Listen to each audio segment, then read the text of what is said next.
अस्सलामु अलैकुम रहमतुल्लाहि व बरकातुहू। आज हम एक मौजू पे बात करेंगे कि मर्द का नज़रें झुकाना ज़्यादा ज़रूरी है या औरत का पर्दा करना ज़्यादा ज़रूरी है।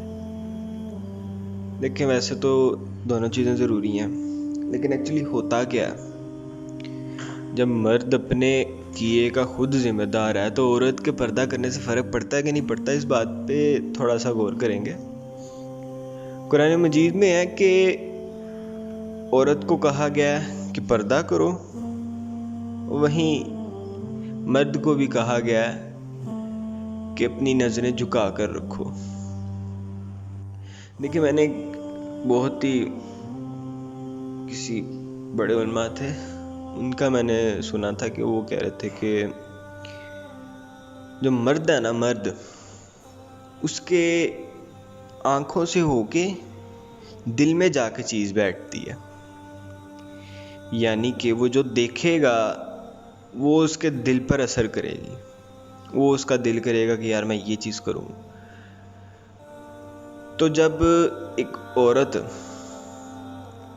बगैर पर्दे के मर्द के सामने आएगी, और मर्द तो है ही हवस का पुजारी, वो जितना मर्जी खुद को कंट्रोल कर ले, अगर उस पर उसकी नज़र पड़ेगी तो जाहिर सी बात है उसके दिल के अंदर वो चीज़ जाके बैठेगी, और आहिस्ता आहिस्ता आहिस्ता आहिस्ता। और जो कुछ लोग तो होते ही माशाल्लाह, आज के हमारे जो सा दौर है, ये दौर ही इस तरह का है कि यहाँ पर वो हया वो शर्म तो रही नहीं है। मर्द तो खुद जो उनसे टिक के देखते हैं कि जी पहली नज़र तो माफ़ है, पहली नज़र ही माशाल्लाह से बहुत भर के देख लेते हैं कि दूसरी नज़र की ज़रूरत ही नहीं पड़ती। तो वो जो उनका देखना है, वो जब देखते हैं उनके दिल में जो उनसी एक हवस इकट्ठी होती रहती है। फिर मैं आपको इसका नुकसान बताऊंगा क्या होता है। एट द स्पॉट तो उनकी हवस पूरी नहीं हुई, उन्होंने देखा अच्छा ठीक है जी चलो, बात मौके पे तो रफा दफा हो गई। बाद में क्या होता है, जब एक और औरत आएगी, वो उसे देखेंगे, फिर एक और औरत आएगी बगैर पर्दे की, और जो आजकल हमारे रिवाज चला हुआ है टाइट जीन्स पहननी है, बगैर दुपट्टा तो अब गले से भी जो सा है उतरता जा रहा है, सर पे तो बहुत दूर की बात है, गले से भी उतरता जा रहा है। तो जब इस तरह के मामलात होंगे तो फिर मर्द के अंदर एक हवस इकट्ठी होती जाएगी। और हमारे मुआशरे में एक और ख़राबी ये भी है कि हम लोग कहते हैं कि इस बंदे की शादी तब करवानी है जब ये कामयाब हो जाएगा, जब ये अपने पैरों पे खड़ा हो जाएगा, जब ये कुछ खुद कमाने लग जाएगा। इस पे भी एक और जवाब है, वो भी एक मौलाना का, यह बड़ा खूबसूरत लगा था मुझे। वो ये कहते हैं कि वालिदैन बच्ची ब्याह के ले आते हैं, लड़का 30-35 साल का हो चुका है, अब वो कमाने लगा है, अब उसके वाले ला के उसकी एक बीवी कर देते हैं। अब फिर उनका बाद में ये भी गिला होता है उन वालिदैन का कि जो उसकी जो बहू है वो उनकी खिदमत नहीं करती, वो उनकी तरफ सही तरह से मतलब उनकी देखभाल नहीं करती। पहली बात ये तो काम ही वैसे तो लड़के का है कि वो अपनी माँ बाप की खिदमत करे, लड़की का काम तो सिर्फ उसकी उन वालिदैन की इज़्ज़त करना है। लेकिन जब उन वालिदैन ने ला के अपने बेटे के वाले कर देना है और बेटा ही उसका सारा कुछ कर रहा है, तो वो वालिदैन की क्या चाहते हैं फिर कि सारा कुछ तो कर तो बेटा रहा है। वहाँ पे वो मौलाना फरमाते हैं कि जब आप लोगों ने उस पे बच्ची पे कुछ खर्च ही नहीं करना, तो आप वालिदैन होने का हक किस तरह से जता रहे हैं, सिर्फ इसलिए कि आपके बेटे की बीवी है वो। अरे थोड़ा सा वक्त से, अगर वक्त तो नहीं खैर, अगर थोड़ा उसे आप पहले ले आएंगे, उस पर थोड़ा सा खुद भी इन्वेस्ट करेंगे, तो वो आप लोगों को दिल से माँ बाप मानेंगी।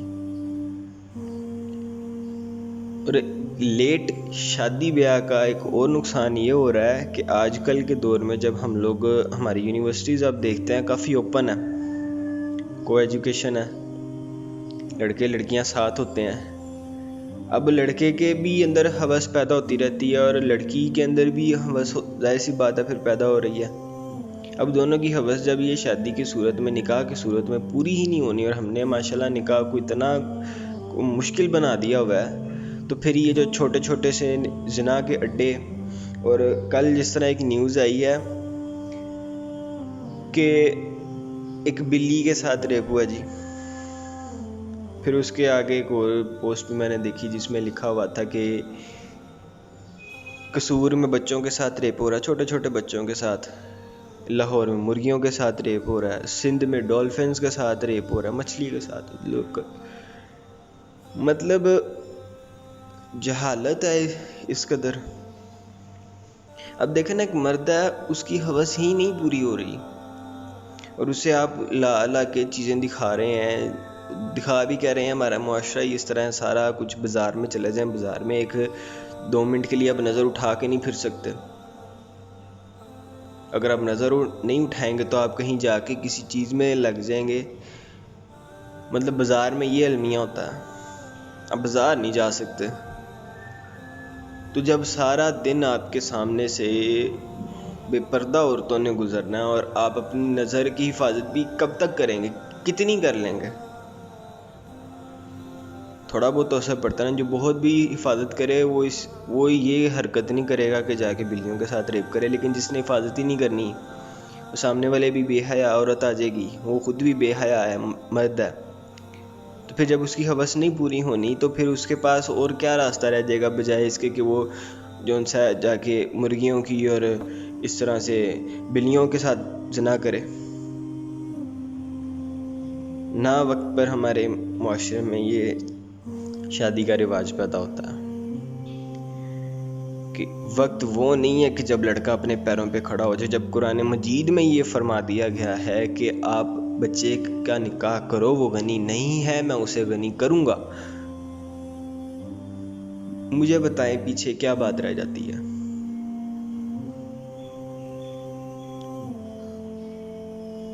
कम से कम मुआशरे की, चलो आप कहते हैं कि जी और इससे बड़े मसाइल पैदा होते हैं, आप बहुत दलीलें देते हैं, आपकी सब दलीलें ठीक हैं, लेकिन मुझे ये बताएं अब ये जो जिना और ये जो इस तरह के जुल्म और ज़्यादतियाँ हो रही हैं, भाई एक बंदा जो है जिसका किसी बड़ी औरत पे अब उसका बस नहीं चल रहा, उसने छोटे छोटे कितने माँ की कितने दिन के बच्चियों के साथ जिना होते रहे हैं।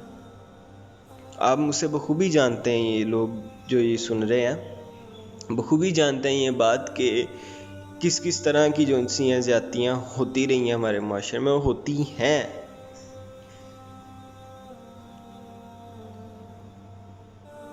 खुदारा जो बड़े हमारे माशरे के बुज़ुर्ग लोग हैं उनसे मेरी रिक्वेस्ट है कि इस बारे में सोचें और हम लोगों में जो ये मर्द की स्पेशली मर्द का आँख का पर्दा बहुत ज़रूरी है, बहुत ज़्यादा ज़रूरी है। अगर वो ये नहीं करेगा तो वो ऑटोमेटिकली जो उनसे इन चीज़ों की तरफ जाएगा, वो अपने आप को इससे नहीं रोक सकता फिर, क्योंकि जो उनसे मर्द का अपने ऊपर काबू नहीं है, वो और बहुत तरह के ज़िना करेगा फिर।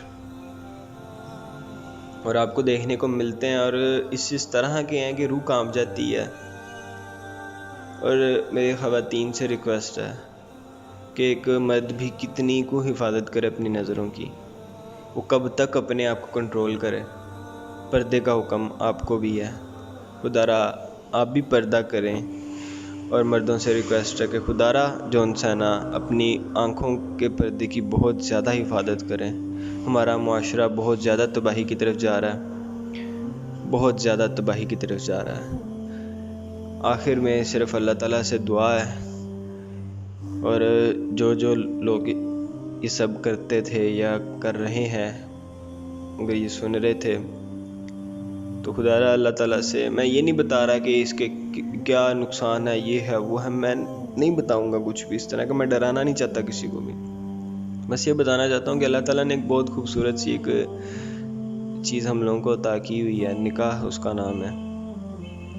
इसको सिंपल बनाओ और निकाह करो, बजाय इसके कि इधर उधर जाओ, मुंह मारो, अपनी हवस पूरी करो और मिलना फिर कुछ नहीं है, नुकसान ही उठाओगे सिर्फ, इस दुनिया में भी और आखिरत की दुनिया में भी।